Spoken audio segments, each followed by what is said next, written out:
तो दोस्तों Q&A की एक नई वीडियो में आप सबका स्वागत है। जिन साथियों ने हैशटैग बोलो राजगुरु जी के साथ मुझसे सवाल पूछे हैं, उन्हीं सवालों के जवाब इस वीडियो में देने वाला हूं।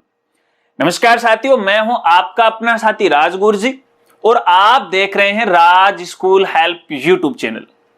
तो दोस्तों, आपके सवालों के जवाब देने से पहले एक जरूरी जानकारी आपके साथ वो शेयर करना चाहूंगा। देखिए, ये जो आप टी शर्ट देख रहे हो जो मैंने यहाँ पे पहन रखी है, तकरीबन Q&A वाली वीडियो में मैं इसे पहनकर आता हूं और जब भी इस टी शर्ट को पहनता हूं तो मुझे हमारे एक प्यारे प्यारे साथी की बहुत ही याद आती है, क्योंकि उस साथी ने हमें ये टी शर्ट है वो गिफ्ट की थी और शायद जहां तक मुझे याद है कि हमारे चैनल पर शायद 50,000 के लगभग सब्सक्राइबर होंगे, तब उन्होंने ये गिफ्ट की थी। क्योंकि उनको ये अच्छा नहीं लगा था कि यार राजगुरु जी आप थोड़ा सा अलग तरीके से वो दिखाओ, स्टैंडर्ड तरीके से हो, क्योंकि आजकल यूट्यूब पे ये चलन है कि भैया जिसका भी चैनल है वो अपने चैनल की एक खुद की टी शर्ट रखते हैं, अलग सा कलर रखते हैं। तो कहीं ना कहीं हमारे साथी को थोड़ा सा ठीक ठाक नहीं लगा और माहौल के हिसाब से उन्होंने कहा कि राजगुरु जी आप एक अच्छी सी टी शर्ट है वो पहन लो और मैं आपके लिए टी शर्ट है वो गिफ्ट करता हूं। तो भैया बहुत ही अच्छे दिल के इंसान है और सबसे बड़ी बात यह कि उस साथी की मैंने कोई भी हेल्प वो नहीं की थी। केवल जब भी कोई स्कूल के संबंधित वीडियो में डाला करता था अपने चैनल पे, आज भी डालता हूं, तो वो केवल वीडियो ही देखा करते थे और वैसे कभी कभार कोई मेल या मैसेज कर देते थे तो मैं रिप्लाई करता, जो कि मैं हर एक सामान्य व्यक्ति का भी करता हूं। तो भैया उनको थोड़ा सा वो ठीक नहीं लगा और उन्होंने हमारे को ये टी शर्ट वो गिफ्ट कर दी और उस साथी का नाम है प्रशांत मेहता, जो कि कोटा जिले से हैं और उनकी स्कूल का नाम मैं देख लेता हूं, Prabha Jnanpith senior secondary school है। और उस साथी को एक दिन है मैं अपने चैनल पे अपने स्टूडियो में है वो जरूर बुलाऊंगा और आपसे जरूर मैं रूबरू कराऊंगा। एक बार मेरा स्टूडियो वो तैयार हो जाता है और क्योंकि देखिए जब भी दिल से कोई बात निकलती है ना तो भैया किसी इंसान से रहा नहीं जाता। तो प्रशांत मेहता को एक बार फिर से बहुत बहुत दिल से है धन्यवाद।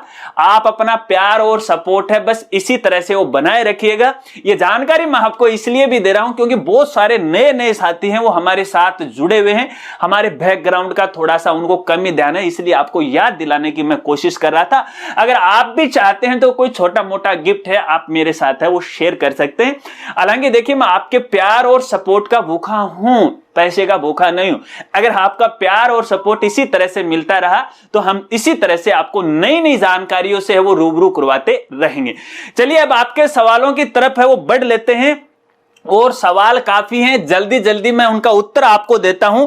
और आज के हमारे पहले साथी हैं और जिनका नाम है क्या नाम है ये, कांता राजपुरोहित, और ये पूछ रहे हैं ई-केवाईसी कितने दिन में हो जाती है और अगर ई-केवाईसी करने के बाद भी जन आधार में डेटा गलत हो जाए तो कैसे सही करें। तो भैया कांता जी मैं आपको बताना चाहूंगा यहाँ पे ई-केवाईसी तुरंत हो जाती है, इसके लिए कोई टाइम पीरियड नहीं होता है। अगर ई-केवाईसी गलत हो गई तो भैया फिलहाल को लेके ये समस्या ही है, क्योंकि ई-केवाईसी को लेके मैंने पहले 2-3 वीडियो में आपको बहुत दबा दबा के डरा के धमका के आपको जानकारी दी थी कि भैया ई-केवाईसी करने से पहले ये जरूर कर लीजिएगा।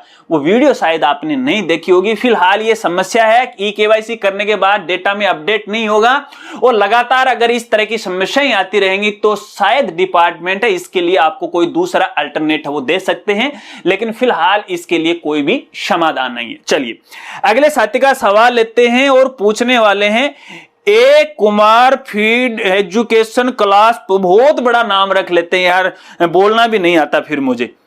ये पूछ रहे हैं राजगुरु जी क्या सर प्ले ग्रुप 2 UKG तक स्कूल खोलने के लिए रजिस्ट्रेशन कराने के लिए क्या करना होगा, प्लीज टेल मी। तो भैया एजुकेशन क्लास में आपको यहाँ पे कहना चाहूंगा, देखिए राजस्थान शिक्षा विभाग के द्वारा वैसे प्ले ग्रुप की कोई मान्यता नहीं देता है, वो केवल कक्षा 1 से मान्यता देना प्रारंभ करता है। अगर 1 से आपको मान्यता मिल जाती है तो प्ले ग्रुप की मान्यता ऑटोमेटिक आपको मिल जाती है, इसके लिए कोई अल्टरनेट नहीं है। हाँ, कुछ अलग जो बोर्ड होते हैं, कुछ अलग जो फ्रेंचाइज हैं उनकी आप ले सकते हैं, उनके थ्रू आप स्कूल है वो चला सकते हैं। अगर आप बिना मान्यता के चलाने चाहते हैं तो बेहद बड़ी ही रिस्की ये काम है, क्योंकि छोटे बच्चों का मामला खुदा ना खास्ता कुछ हो जाए तो शायद आपके सामने कोई समस्या आ सकती है। इसलिए मैं आपको बिना मान्यता के लिए है कोई भी है जानकारी आपके साथ शेयर नहीं करूंगा। आपको मैं नहीं कहूंगा कि आप प्ले ग्रुप वाली स्कूल है वो ओपन कर लीजिएगा। हाँ, वैसे भी अगर आप करना चाहते हो तो एक अल्टरनेट मैं आपको बता सकता हूं, संबंधित डी ऑफिस से संपर्क कर लीजिएगा। अगर वो अपने लेवल पे आपको अनुमति देते हैं तो वो एक अलग बात है। हालांकि शिक्षा देना है वो गलत बात नहीं, लेकिन कई बार इतनी समस्याएं आ जाती हैं जो हमें खुद पे पछतावा होता है कि यार शायद मैं ये गलती नहीं करता तो शायद आज ये समस्या नहीं आती। और राजगुरु जी आपको कभी भी गलत जानकारी वो नहीं देता है। मैं चाहता हूं कि आपके सामने भविष्य में किसी प्रकार की कोई समस्या नहीं आए। चलिए अगले साथी का सवाल लेते हैं और पूछने वाले हैं बजरंग सिंह, और ये पूछ रहे हैं सर जी मेरे फर्स्ट ईयर में 58% बने, इसलिए मैं सीएम स्कॉलरशिप का फॉर्म अप्लाई नहीं कर सकती, तो क्या अब मैं सेकंड ईयर में सीएम स्कॉलरशिप का फॉर्म अप्लाई कर सकती हूं क्या? तो बजरंग सिंह नाम तो शायद इनके मम्मी पापा का है ये। तो देखिए जिस भी साथी ने ये पूछा मैं उनको कहना चाहूंगा, देखिए जब भी अपन स्कॉलरशिप के लिए आवेदन करते हैं कॉलेज लेवल की, तो वो हमें फर्स्ट ईयर में ही अप्लाई करना पड़ता है। और यहाँ पे 60% नहीं होते हैं तो आप उस स्कॉलरशिप को प्राप्त करने के लिए है या नियमों की ठीक नहीं है, विरुद्ध है, वो आप प्राप्ति नहीं कर सकते, क्योंकि नियमों में लिखा हुआ है कि अगर आपको उस क्लास में 60% नंबर आएंगे तो ही आपको ये स्कॉलरशिप वो मिलने वाली है। अब यदि आप सेकेंड ईयर में आ गए हो, क्योंकि उधर से तो आपका फॉर्म है वो पूरी तरह से वो रिजेक्ट कर दिया है, तो शायद नहीं हुआ है तो हो जाएगा, ठीक है, तो शायद मेरे हिसाब से तो आपको नहीं मिलेगी। लेकिन फिर भी अगर स्कॉलरशिप का पोर्टल ओपन है तो आप अप्लाई कर लीजिएगा। अप्लाई करने में क्या जाता है, मिलता है तो ठीक है, नहीं मिलता है तो ठीक है, मिलने तो वैसे भी नहीं। आशा रखता हूं कि शायद आप समझ गए। चलिए अगले साथी का सवाल लेते हैं और पूछने वाले हैं बाबू कुमावत, और ये पूछ रहे हैं स्कूल सिकल डिस्ट्रिक्ट में भौतिक सत्यापन कब से होने वाला है और P3 का 2023-24 का पेमेंट आएगा या नहीं? तो बाबू कुमावत जी मैं आपको कहना चाहूंगा, देखिए केवल सीकर जिले की बात नहीं है, ये ऑल ओवर राजस्थान की। जब भी अपने स्कूलों में आरटी का भौतिक सत्यापन चलेगा तो एक साथ चलेगा। यदि दिशा निर्देशों की बात करें तो भैया अभी सितंबर से लेके 15 अक्टूबर तक के बीच में भौतिक सत्यापन चलने की बात कही है, लेकिन भैया अभी तक के दिशा निर्देशों में भौतिक सत्यापन की जो डेट दी गई है उस डेट तक है भौतिक सत्यापन हुआ है नहीं। तो इसके बारे में कोई लेटेस्ट अपडेट आएगा तो आपको जरूर जानकारी वो दी जाएगी कि भौतिक के सत्यापन होने स्टार्ट हो गए हैं। कुछ नियमों की भी जानकारी आपको दूंगा, दस्तावेज की आपको जानकारी दूंगा।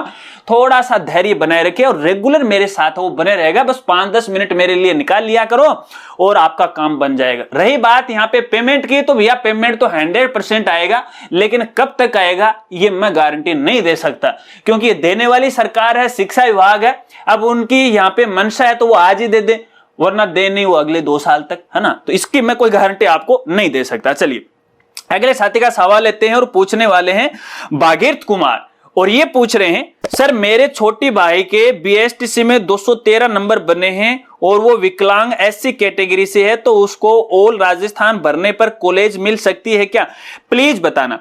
तो भागीरथ कुमार देखिए मैं आपको यहाँ पे कहना चाहूंगा, अगर आपके पास विकलांग का सर्टिफिकेट है जिसके अंदर 40% होना अनिवार्य है, वेरीफाइड होना जरूरी है, ऑनलाइन होना वो जरूरी है। दूसरी बात आप एससी कैटेगरी से, तो कैटेगरी के अनुसार भी देखिए यहाँ पे सीटें हैं वो अलॉट होती। अब बात करती है सीटों पे डिपेंड करता है, आपके नंबर थोड़े से मुझे काफी कम लग रहे हैं, तो यहाँ पे मैं आपको बताऊं तकरीबन आपके जो चांस बन रहे हैं वो 70% के चांस बन रहे हैं। 70% तक है आपको कॉलेज मिल जाती है, अगर नहीं मिलती है तो वो आपकी किस्मत समझो। हालांकि बहुत कम नंबर है, लेकिन क्या है काउंसलिंग करवाओ, अगर मिलती तो बहुत ही अच्छी बात है, नहीं मिलती तो वैसे भी नहीं मिल रही है। समझ गए होंगे शायद आप। चलिए अगले साथी का सवाल लेते हैं और पूछने वाले हैं आशादीप स्कूल बिल्लू, और ये पूछ रहे हैं सर जी एक बच्ची सेशन 2022-23 में आरटी में अध्ययनरत थी, अब उसका गवर्नमेंट स्कूल में पढ़ रही है, ऐसा आकर उसके पैसे कट गए जबकि उसकी टीसी भी आ गई है। अब सेशन 2023-24 के लिए उसके पैसे मिलेंगे या नहीं, यदि मिलेंगे तो कैसे, जबकि उस बच्ची का नाम डुप्लीकेट लिस्ट में शो हो रहा है। तो आशादीप बिल्लू मैं आपको यहाँ पे कहना चाहूंगा, देखिए अगर बच्ची 22-23 की है और 22-23 में आपने पहले ही टीसी जारी कर दी और अब आप दोबारा 23-24 में है, दोबारा उसका आरटी के तहत एडमिशन करना चाहोगे तो पहली बात है उसका एडमिशन नहीं होगा, क्योंकि जिस दिन आपने आरटी से उसकी टीसी काट दी तो उस दिन है वो बालिका है उस आरटी से है वो हट गई थी। रही बात पीछे की पैसे की, तो पीछे वाले पैसे हैं वो जरूर मिलेंगे आपको। अगर डुप्लीकेसी का मामला है, अगर पहले भी वो डुप्लीकेट है वो दिखा रही थी गवर्नमेंट स्कूल के अंदर, तो आपको जहां तक मुझे लग रहा है डुप्लीकेट का जो पैसा है वो आपको नहीं मिलेगा। बाकी यहां पे नियमों के अनुसार है, और बाद में उन्होंने गवर्नमेंट स्कूल में एडमिशन लिया है सेशन 2023-24 में, और 22-23 तक आपके यहां तक थी, रिजल्ट जारी होने के बाद तक यहां थी, तो ये पैसा है आपको मिलने वाला है। फिर भी अगर यहां पे लिस्ट में नाम नहीं आ रहा है तो इसके लिए आपको जो अपना हेल्पलाइन नंबर है वहां पर आपको बात करनी चाहिए, अपना जो निदेशालय की हेल्पलाइन नंबर है वहां पर आपको बात करनी चाहिए, फिर एक लेटर पे अपनी समस्या लिख के उनको आपको मेल करनी चाहिए, तो शायद इस समस्या का समाधान हो जाएगा। क्योंकि टीसी काटने के बाद है कई बार ये समस्या आ जाती है, लास्ट ईयर भी इस प्रकार की समस्या आई थी, लेकिन बाद में इसका समाधान हो गया था। ठीक है, चलिए अगले साथी का सवाल लेते हैं और पूछने वाले हैं किशोर सोनी, और ये पूछ रहे हैं गुरुजी स्टूडेंट ओबिटेंट मार्क भरने वाले ऑप्शन में विद्यार्थी सूची में एक नाम के 2 या 2 से अधिक विद्यार्थी की पहचान कैसे करेंगे? केवल विद्यार्थी नाम सूची है, पिता का नाम या एसआर नंबर अथवा और कोई पहचान नहीं दिखा रही है। तो किशोर सोनी, आपने आज तो मेरा दिल ही छू लिया है, और इसके लिए आपको दिल से आई लव यू। और आई लव यू इसलिए क्योंकि अक्सर मैंने देखा है कि लोग घिसे पिटे सवाल हैं वो मेरे से पूछते रहते हैं, लेकिन आपके सवाल में मुझे जान है वो दिखी है। क्योंकि परीक्षा परिणाम को लेके आप पहले ऐसे व्यक्ति हो, हालांकि मैं जिस समय वीडियो बना रहा था तो मैंने भी ये समस्या देखी कि भैया ये तो समस्या आने वाली है। खैर देखते हैं, कोई साथी की समस्या आती है तो उस पर हम जरूर वीडियो बना के जानकारी देंगे, लेकिन आपने दिल की बात है वो छीन ली, और वास्तव में आपने सही जानकारी जो कमी है पोर्टल पे वो पकड़ी। ये बात जाहिर सी है, तय सी बात है, अगर एक क्लास में एक ही नाम के 2-3 बच्चे होंगे तो भैया उसको अपन वेरीफाई कैसे कर पाएंगे? तो फिलहाल की स्थिति में मैं आपको जानकारी देना चाहूं, ये पोर्टल पे एक तकनीकी एरर है। आपने इस एरर को मुझे बताया, हालांकि पहले ध्यान था, खैर कोई बात नहीं। ये इसका जो पूरा वो क्या बोलते हैं, पूरा का पूरा मैं आपको ही श्रेय देता हूं। ये यूं मानो कि ये गलती आपने ही पकड़ी है, ठीक है ना। तो मैं अभी 1-2 दिन की ये छुट्टियां चल रही हैं, छुट्टियों के बाद है निदेशालय को है जरूर इसके बारे में अवगत करवाएंगे, तो इसका अल्टरनेट है वो निकल जाएगा, वहां पे पिता का नाम है या फिर एसआर दोनों में से एक है वो जरूर आएगा। हाँ, फिलहाल की स्थिति में मैं आपको एक तरीका बता सकता हूं। देखिए, जिस हिसाब से आपको ये लिस्ट है वो दिखाई दे रही है, मेरे ख्याल से ये अल्फाबेट के हिसाब से दिख रही है, ठीक है। तो उसी हिसाब से ना अपना जो स्कूल वाला जो स्टूडेंट की डाटा एंट्री अपन चेक करते हैं ना क्लास वाइज, तो एक दूसरी टेब में वो चेक कर लीजिएगा, उसी हिसाब से आपको पता लग जाएगा कि ये बच्चा ये है, ये बच्चा। एक अल्टरनेट मैं आपको बता रहा हूं, लेकिन ये कोई जबरदस्त तरीका तो नहीं है, ठीक है। तो इस हिसाब से आप अनुमान है वो लगा सकते हैं, लेकिन बात आपकी जेन्युइन लगी, अच्छी लगी, आपको दिल से शुक्रिया। चलिए अगले साथी का सवाल लेते हैं और पूछने वाले हैं सौम्या दभाई, और इनका सवाल यह है कि सर राजस्थान में कौन कौन से गवर्नमेंट मेडिकल कॉलेज हैं फॉर एमबीबीएस? तो सौम्या जी देखिए, मैं आपको यहां पे बताना चाहूंगा, वैसे तो बहुत सारी कॉलेज हैं, अगर नाम बताऊंगा तो काफी टाइम लग जाएगा। मैं आपको वीडियो के डिस्क्रिप्शन के अंदर एक यहां पे अपने कॉलेज आयुक्तालय की वेबसाइट का मैं आपको लिंक दे रहा हूं, डायरेक्ट लिंक आपको दे रहा हूं, तो वहां से आप पता लगा लीजिएगा कौन कौन सी जो कॉलेज हैं वो मान्यता प्राप्त हैं और कौन कौन सी मान्यता प्राप्त नहीं, पूरी जानकारी उसके अंदर है। आप लिंक है एनालाइज वो कर लीजिएगा, ठीक है। चलिए, वैसे वो ht.rajasthan.gov.com है, ठीक है। चलिए अगले साथी का सवाल लेते हैं और पूछने वाले हैं मेवाड़ी बॉय। वाह भाई मेवाड़ी बॉय, कुछ क्या कर रहे हो आप? चलिए इनका सवाल ये, सर स्कूल मदरसा 5वीं से 8वीं तक क्रमोन्नत हुआ है, उस पीएसपी पोर्टल पर अपडेट कैसे करें? तो मेवाड़ी बॉय मैं आपको बताना चाहूंगा यहाँ पे, वैसे तो देखिए पीएसपी पोर्टल के माध्यम से ही शायद आपने मदरसा के लिए आवेदन किया होगा, तो मान्यता मिलने के बाद है शायद वो ऑटोमेटिक अपडेट हो जाता है। हाँ, 1-2 साथी की यह समस्या जरूर आई थी मेरे सामने, अगर आपके सामने भी ये समस्या है, पहले 5वीं तक थी अब 8वीं हो गई है, वहां पे 6, 7, 8 कक्षा का ऑप्शन नहीं नजर आ रहा है, तो इसके लिए आपको जो निदेशालय है अगर आपके नजदीक पड़ता है तो भैया वहां जाके व्यक्तिगत भी जा सकते हो, अन्यथा उनकी जो हेल्प मेल लाइन नंबर है उस पे आपको मेल करना है, ठीक है ना। ये एलिमेंट्री का मामला है, तो एलिमेंट्री अपने जो आरटी वाली है वहां पे आपको मिल जाएगा, पीएसपी पोर्टल पे उनकी हेल्प लाइन नंबर आपको मिल जाएंगे और मेल भी आपको मिल जाएगी, उनको मेल कीजिएगा तो शायद इस समस्या का समाधान हो जाएगा। अगर फिर भी नहीं होता है तो आपको व्यक्तिगत वहां पे जाना चाहिए और आपके पोर्टल पे वो अपडेट कर देंगे और तुरंत कर देंगे, ठीक है ना। चलिए अगले साथी का सवाल लेते हैं और पूछने वाले हैं एसवीएम, और ये पूछ रहे हैं सर हमारे स्कूल में 70/2022-23 में क्लास 8 में कोई छात्र नहीं थे तो हम कैसे करें।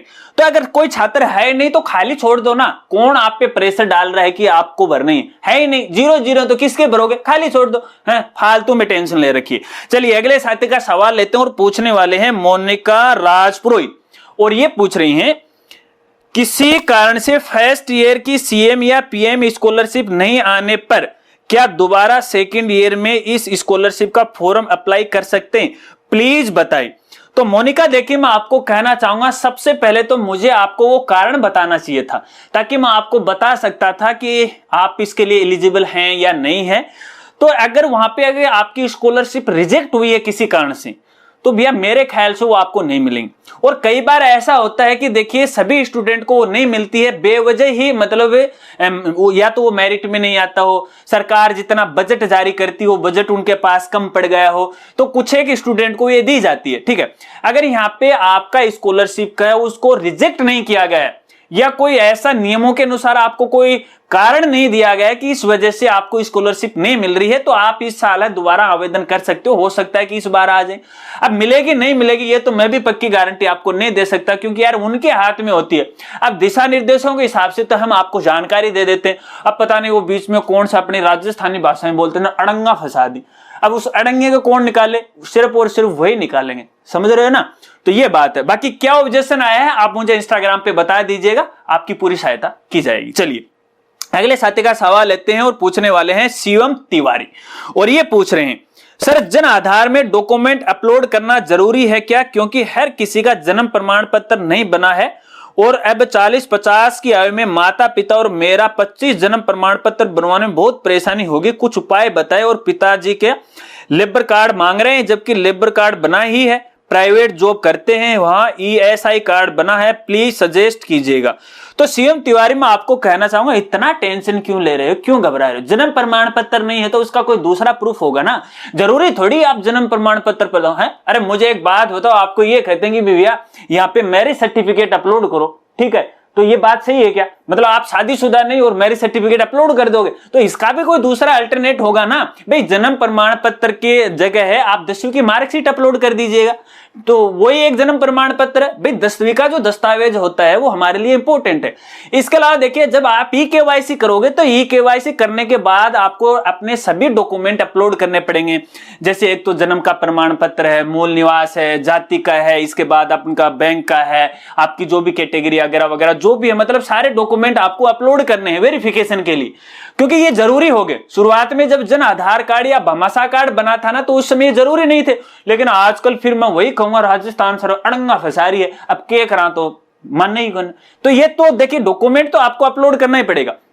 अगर आप ई-केवाईसी करवाते हो तो ई-केवाईसी करवाने से पहले आपको अपनी एसएसओ आईडी के माध्यम से या ई मित्र वाले के माध्यम से अपने डॉक्यूमेंट अपलोड करवाएगा, ठीक है ना, उसके बाद आप अपने ई-केवाईसी करवाएगा।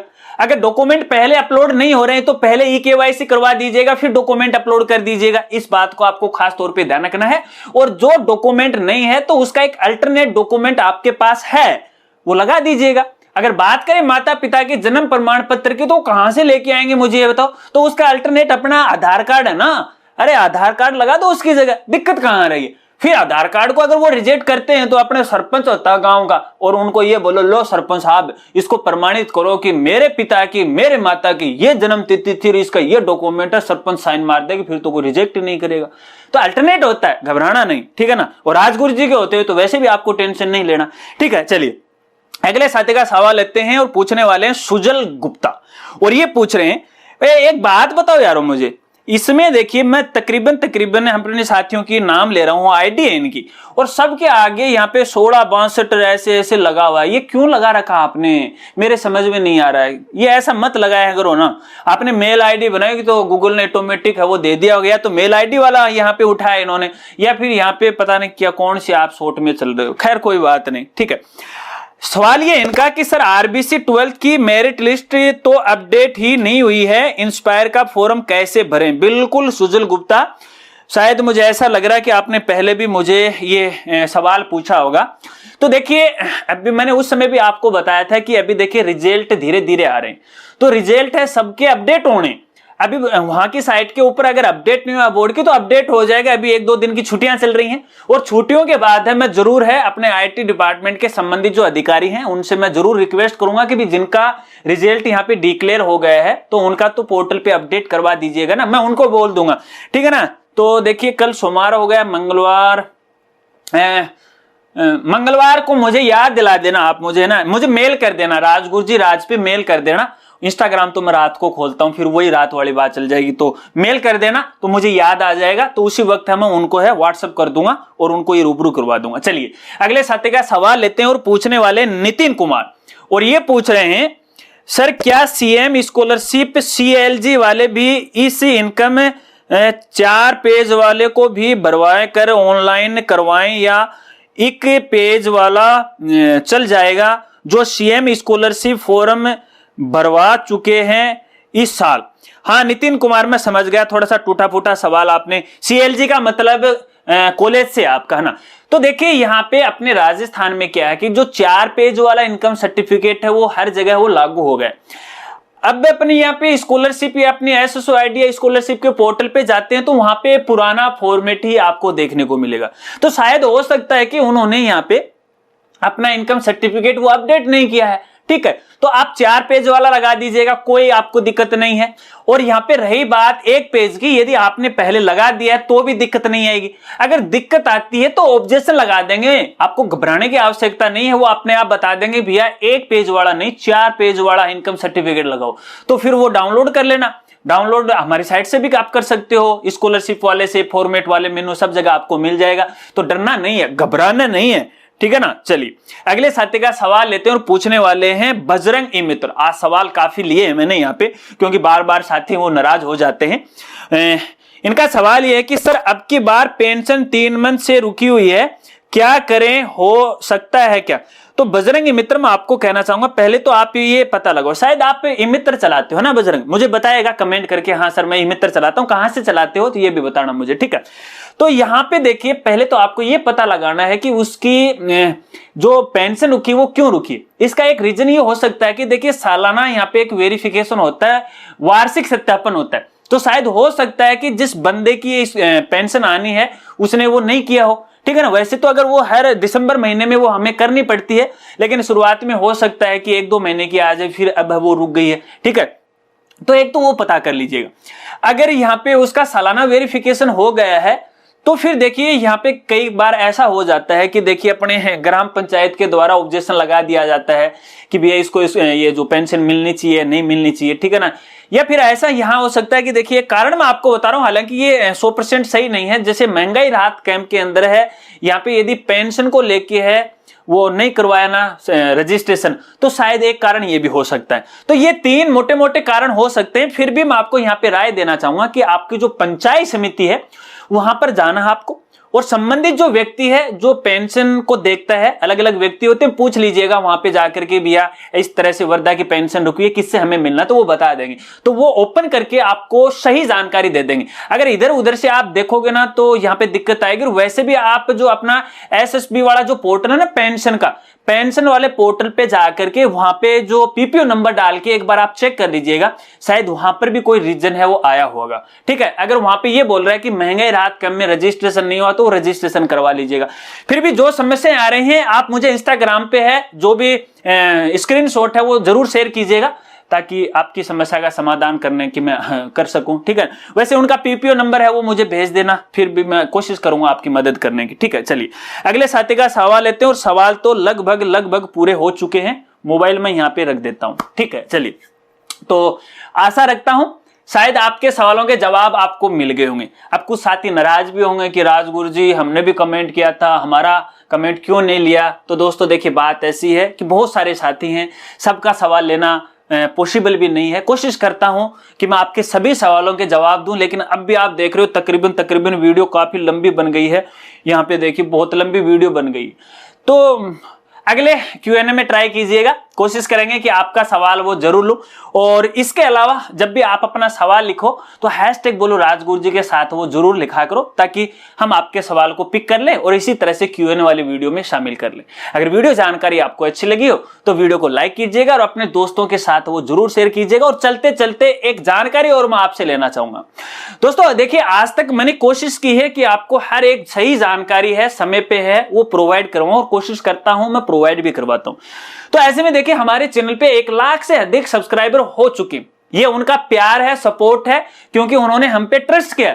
और जब इस तरह से हमें सपोर्ट मिलता है तो हम भी लगातार मेहनत करने की कोशिश करते हैं।